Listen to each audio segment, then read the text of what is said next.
Радио Крым Реалии продолжает эфир. Сергей Макрушин у микрофона. Напомню, что вы можете слышать нас на частоте 105,9 FM круглосуточно. Также в круглосуточном доступе на нашем сайте вы можете найти выпуски наших программ. Крымчане могут бесплатно звонить нам в эфир по телефону 8 800 1006 926. Жители материковой части Украины, звоните нам по номеру 044 490 2905.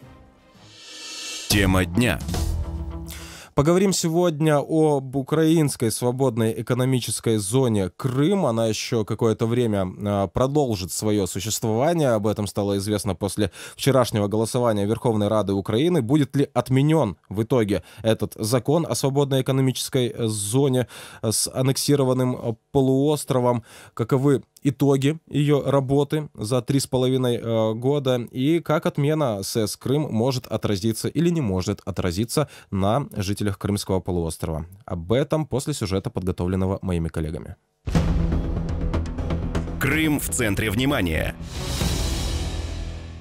В сентябре 2014 года вступил в силу закон Украины о создании свободной экономической зоны Крым. Он определил особенности ведения экономической деятельности на временно оккупированном полуострове. На территории СЭС не взимаются общегосударственные налоги и сборы. Физические и юридические лица, зарегистрированные в Крыму, считаются нерезидентами. Срок действия закона – 10 лет. Некоторые политики, эксперты и правозащитники засомневались в целесообразности закона на территории, которую Украина де-факто не контролирует. Кроме того, ведение бизнеса в Крыму подпадает под международные санкции Евросоюза. Таким образом, некоторые предприниматели получают возможность не платить в украинский бюджет никаких налогов. Они идут в бюджет аннексированного Крыма. Эксперт фонда «Майдан иностранных дел» Юрий Смелянский считает, что закон о свободной экономической зоне Крым является выгодным в первую очередь олигархам. Здесь имеем полное право утверждать, что по своей сути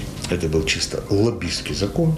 Его лоббировала группа людей, чьи интересы лежали в плоскости сохранения возможности эксплуатации тех активов, которые остались у них на оккупированной территории Крыма. 19 июля 2016 в Верховной Раде зарегистрировали законопроект о временно оккупированной территории, который предполагал отмену закона о свободной экономической зоне Крым. Однако Крымскую СЭС до сих пор не отменили. В соседней России приняли свой закон о создании свободной экономической зоны. На территории аннексированного полуострова он начал функционировать с 1 января 2015 года. Для участников так называемой СЭС предусмотрены дополнительные налоговые льготы и режим свободной таможенной зоны. В ноябре 2016-го подконтрольный Кремлю глава Крыма Сергей Аксенов заявил, на сегодняшний день участниками СЭС являются около 500 инвесторов. Общая сумма заключенных соглашений и договоров подразумевает вложение инвестиций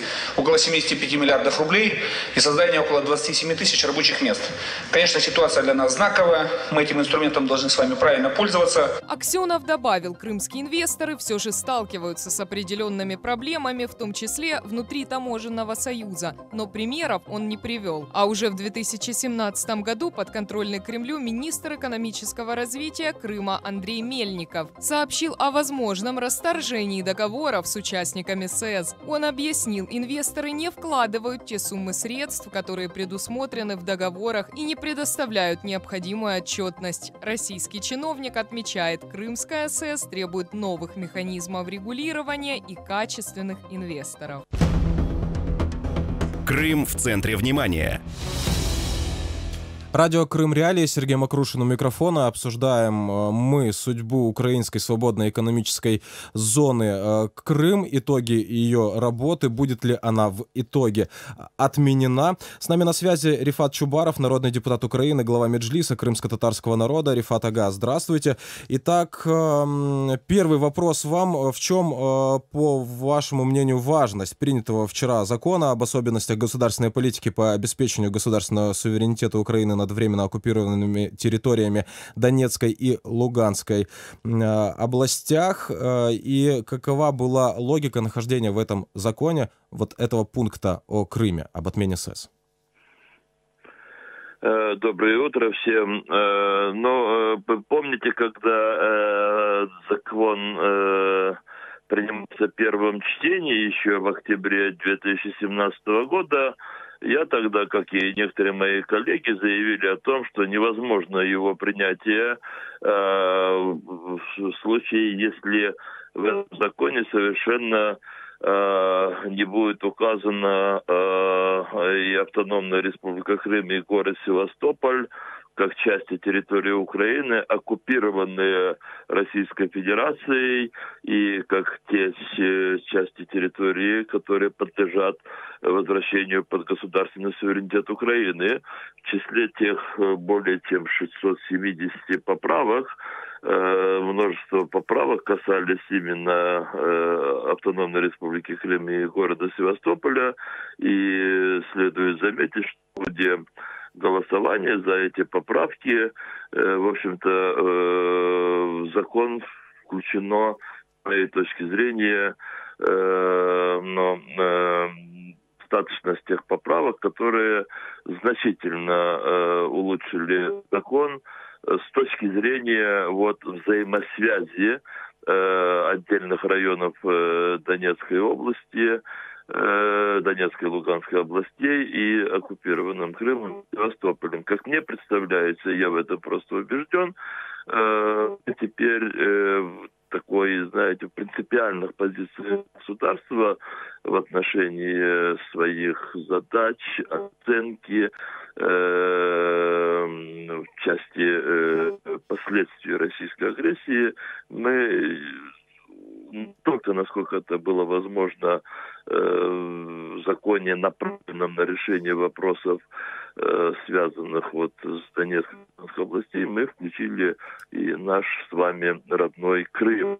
И теперь все международное сообщество, и в том числе и страна-агрессор, они еще раз убеждаются в том, что мы не делаем приоритеты, мы, Украина, не делаем приоритеты в части наших задач в отношении Донецкой и Луганской областей и Крыма. Для нас восстановление территориальной целостности Украины является единой задачей. Это самое главное и общее. Теперь то, что касается закона действующего Украины о создании свободной экономической зоны Крым. Действительно, в ходе подготовки закона ко второму чтению появилась поправка, предложенная самим комитетом, через депутата Винника Ивана, который вчера был главным докладчиком от комитета законопроекта, о том, чтобы отменить закон о создании свободной экономической зоны Крым. Здесь возникла достаточно оживленная дискуссия на второй день обсуждения законопроекта во втором чтении.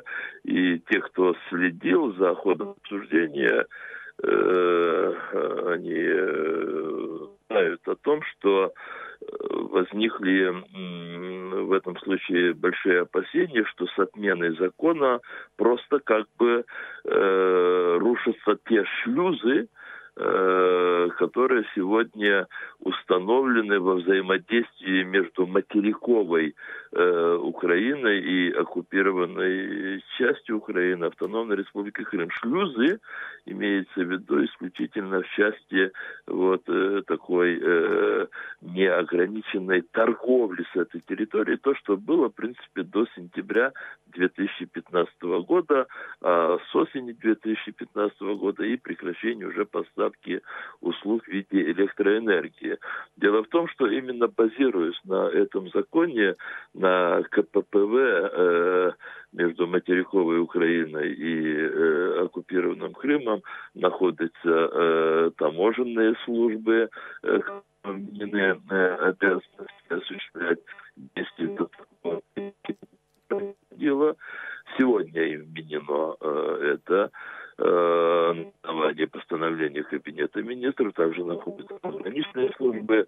В общем, возникали бы масса нюансов. В то же время в самом законе о создании свободной свободной экономической зоны Крым есть масса моментов, которые создают очень ощутимые болевые препятствия в соблюдении прав человека, прав людей, проживающих в автономной республике Крым, граждан Украины.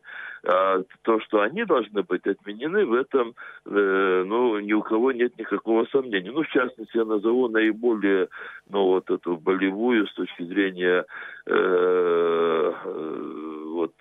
крымчан, которые проживают на материковой Украине, которые были вынуждены покинуть Крым или которых выселили из Крыма уже российская оккупационная власть, это в отношении их статуса как нерезидента на территории материковой Украины.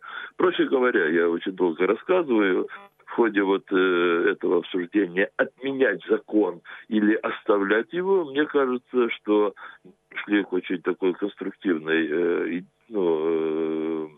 идее, соглашению, и это вчера было включено в протокол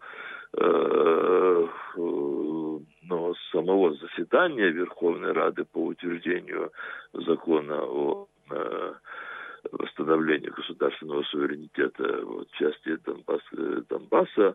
Мы создаем рабочую группу, которая до начала следующей сессии, практически в феврале, должна подготовить и представить на рассмотрение Верховной Рады проект закона в отношении закона, действующего Украины, о создании свободной экономической зоны. Я говорю проект закона в отношении, потому что я еще не знаю, чем закончится этот законопроект, или полной отменой. Я лично сторонник такого подхода, но при этом те моменты, которые сегодня есть в этом законе, которые должны быть сохранены, они вписываются, они предлагаются для внесения в ряд иных действующих законов Украины. То есть все то необходимое, что есть сегодня в законе о создании свободной экономической зоны Крым, мы берем и вписываем в другие действующие законы, и тогда полностью отменяем закон о свободной экономической зоне Крым. Я лично буду поддерживать такой порядок. Или же просто, вписывается новое регулирование этих вопросов в самом законе о свободной экономической зоне Крым. Рифат Ага, известно ли, кто войдет в эту группу? Может быть, как-то предварительно, известен состав? Намерены ли вы принять участие в проработке этого решения? Я вчера уже буквально считанные минуты после того, как мы проголосовали, обсудил вопрос о создании рабочей группы с председателем комитета по налоговой таможенной политике госпожой Южаниной. Для меня очень важно, чтобы туда вошли представители общественных организаций, которые представляют граждан Украины, жителей Крыма, находящихся здесь, в материковой части Украины. Проще говоря, представители тех людей, которые на себе чувствуют все это и несовершенство, и более того, явные ограничения прав как гражданина, и поэтому одновременно мы договорились с представителями общественности, по крайней мере, только с теми, с кем я вчера успел, и если нас слушают другие, я думаю, что они было бы хорошо, если подключились бы. Я предложил некоторым общественным организациям и медийным организациям дать разные кандидатуры. Я вчера знаю, что мне уже предложили кандидатуру Ольги Скрипник, это крымская правозащитная группа, предложили кандидатуру Валентины Самар, известная журналист и Центр журналистских расследований, которые много уделяли внимания этой теме, предложили Андрея Сенченко, «Сила права», предложили Юсуфа Курчи, Минтот, который, в общем-то, и ведет сейчас в составе министерства эту тему, и они пытались, и это действительно так, Минтод пытался кардинально изменить действующий закон о создании свободной экономической зоны Крым, но просто их, как чиновников, ограничивали в этих возможностях чиновники других министерств, которые, видимо, настолько детально не хотели или не могли разобраться в этой теме. Вчера вечером переговорил с вице-премьером Кубевым, чтобы им также была представлена кандидатура. Я сегодня буду еще обращаться в адрес правозащитных организаций. Для меня очень важен сегмент общественности. Войдут, конечно, депутаты, народные депутаты.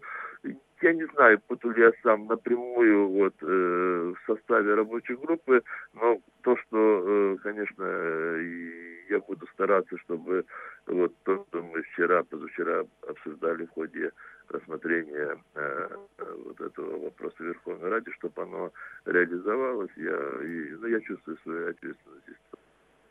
Благодарю вас. Напоминаю, что с нами на связи был Рифат Чубаров, народный депутат Украины, глава Меджлиса крымско-татарского народа.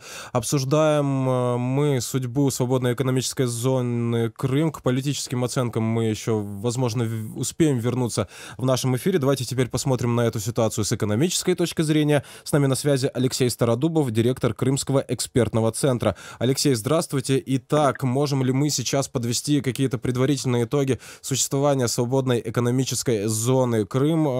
Справедлива ли точка зрения ряда экспертов, которые полагают, что полезна она была и выгодна только ряду украинских олигархов?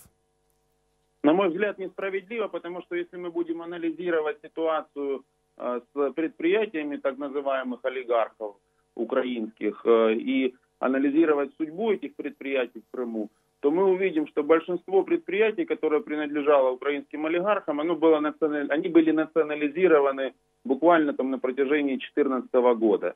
Единственные предприятия, которые входили в группу ДФ, то есть те, которые принадлежали Фирташу, они там вроде как работают, но опять-таки в полсилы, но они никак не связаны с Украиной.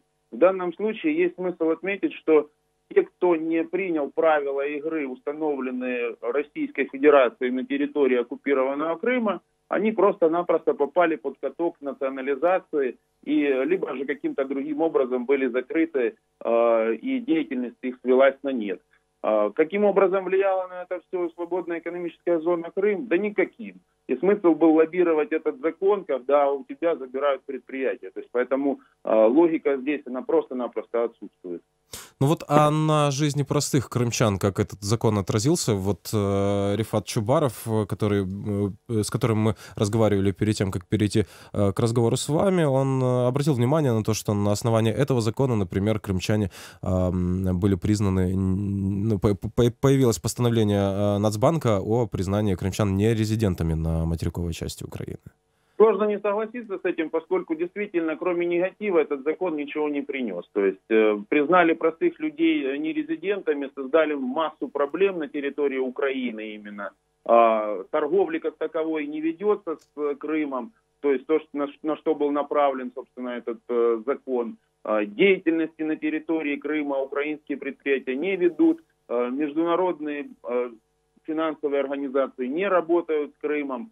Более того, банковские учреждения, которые зарегистрированы за пределами Украины, они также не имеют возможности финансировать проекты в Крыму. То есть смысла в этом законе нет никакого. Он создает только лишь одни проблемы. Благодарю вас. Напоминаю, что каждый наш радиослушатель может присоединиться к нашему разговору по номеру телефона 8 810 06 926. Звоните нам, если вы находитесь на территории Крымского полуострова, жителей материковой части Украины. Приглашаем в наш эфир по коду доступа по номеру телефона 044 490 2905. Кроме того, напомню, что вы можете комментировать наши эфиры эфиры в социальных сетях, на Facebook и на YouTube. Записи всех наших программ вы обнаружите на сайте Крым Реалии. Там же вы найдете актуальные новости и аналитические материалы о событиях и явлениях, которые мы наблюдаем на Крымском полуострове. Подписывайтесь на нас в Твиттер и в Телеграм. Продолжим через несколько секунд. В эфире радио Крым Реалии. Звоните нам по телефону 8 800 10 06 926. Для жителей полуострова звонки бесплатные. Комментируйте темы в прямом эфире. Оставляйте свои сообщения на наш автоответчик. Мы выслушаем вас. 105,9 FM. Крымчане имеют право знать.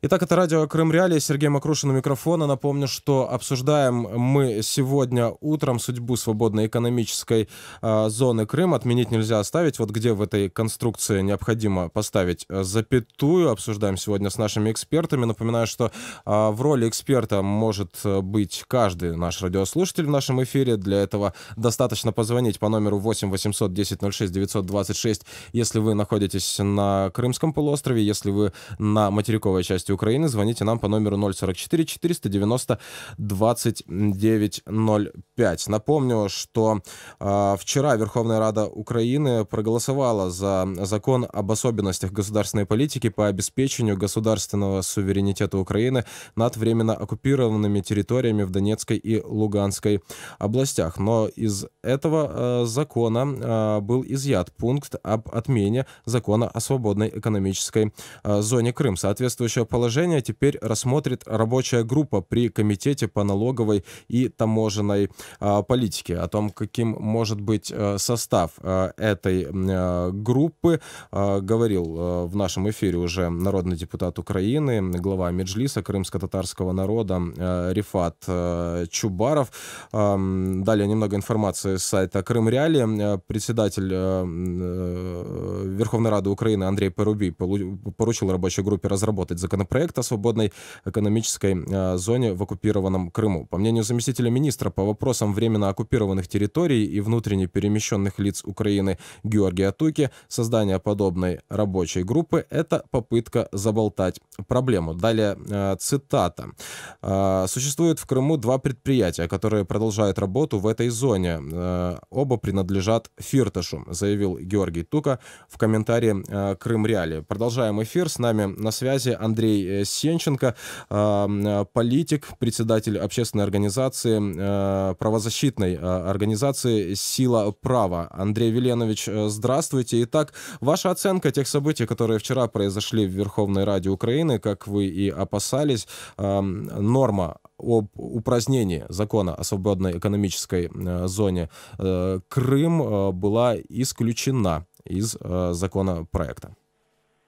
Ну, дело в том, что, к большому сожалению, этот закон появился неспроста.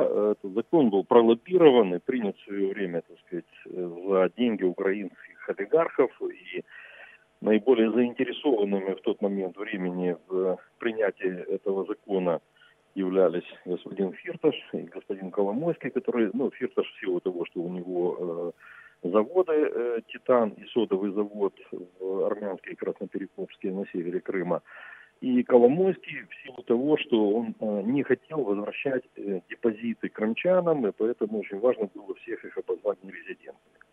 Ну, а на втором плане, так сказать, были интересы Ахмедова с приватизированным Крымэнерго и Косюка с нашей Ряпой в Крыму, так сказать, все они мечтали продолжить бизнес в этой зоне. Но, к большому сожалению, эти интересы продолжают, может быть, не у всех, но реализовываться на оккупированной территории Крыма. И именно поэтому господин Пинзеник, я его называю бывшим патриотом Украины, бывший министр финансов, бывший министр экономики и бывший вице-премьер, начал нарезать круги по залу, бегать по всем фракциям. Я напомню, господин Пинзеник, он представитель удара, а удар, за спиной удара, так сказать, изначально стоял Фирташ. Так вот, господин Пинзеник начал бегать по залу и вводить в заблуждение многие фракции и рассказывать о том, что с отмены этого закона придется платить, возвращать НДС крымским предприятиям, экспортерам. Но это абсолютный бред. потому что не осталось украинских предприятий, производителей в Крыму. Все те, кто работает, имеет там производственные мощности, земли вынуждены были перерегистрироваться. И они сегодня платят налоги, к большому сожалению, оккупантам. И ни о каком возвратном НДС речь не может идти, хотя бы потому, что постановлением Кабинета министров закрыты все пункты пропуска официально из Крыма. Невозможно экспортировать продукцию, закрыты таможни, пункты пропуска и так далее. И вот это вранье системное, которое он распространял по залу, привело к тому, что начался определенный колебательный процесс. Его результаты мы видим. Извините, что перебиваю. У нас буквально минута осталась до конца эфира. Хотелось бы узнать ваше мнение по поводу этого решения, о том, что отмена этого закона должна быть проработана рабочей группой. Верите ли вы в то, что в итоге эта рабочая группа приведет к тому, что СС Крым будет отменена? Я знаю одно, что на подлецов и коррупционеров нужно нажимать всем обществом, и тогда это будет отменено. А рабочая группа – это обычный механизм для забалтывания. Но хочу сказать, что вчера удалось провести одну очень важную норму, которую предложило наше правозащитное движение «Сила права», а протолкнула фракция «Батькивщина». Отменен судебный сбор для граждан Украины, пострадавших от российской агрессии, подающих иски против государства-агрессора. Благодарю вас. Напоминаю, что с нами на связи был Андрей Сенченко, политик, лидер правозащитной организации «Сила права». Говорили мы о судьбе свободной экономической зоны Крым. Мнения различных экспертов прозвучали в нашем эфире, в том числе и о том, каковы же ее итоги за 3,5 года работы. Это радио Крым Реалии. Сергей Макрушин у микрофона. Продолжим через несколько минут.